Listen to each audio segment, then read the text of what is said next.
Matapos ang mahabang paglalakbay, narating din natin ang lugar na magliligtas sa ating lahat. Kaya't magdiwang tayo mga kapunso. Kumain tayo at uminom.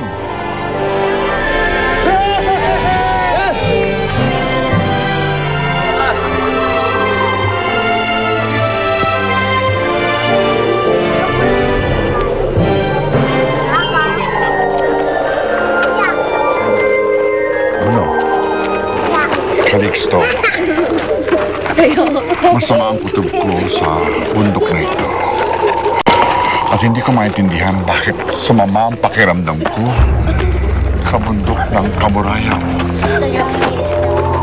Nuno Umberto, napansin ko na papunta pa lang tayo dito nang hihina na kayo. Baka po may sakit na kayo.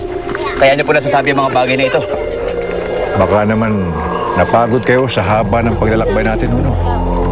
Hindi dahil doon, Calixto. Dahil sa lugar na ito. Anong gusto niyong sabihin ko sa ating mga kapunso? Na hindi totoong ligtas ang lugar na ito habang nagdiriwang ng lahat? Naku, Nuno, halika na, magpahinga ka. Kukuha ko ng gamot para sa iyo, ha? Halika na. Halika na muna, Nuno, doon na muna tayo. Kukuha ko ng gamot para sa iyo.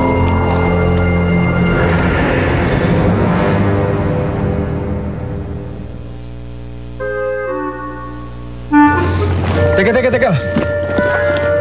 Sandali lang. Para may sumusunod sa atin.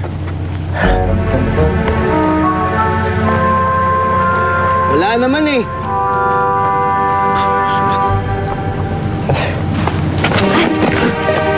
Nasaktan ka na ba? May bato lang. Mag-ingat ka kasi. Sandali nga.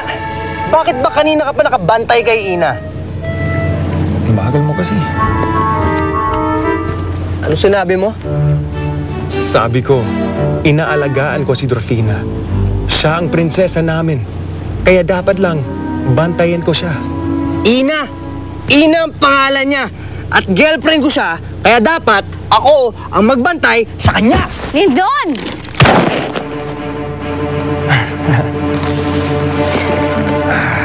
Lindon.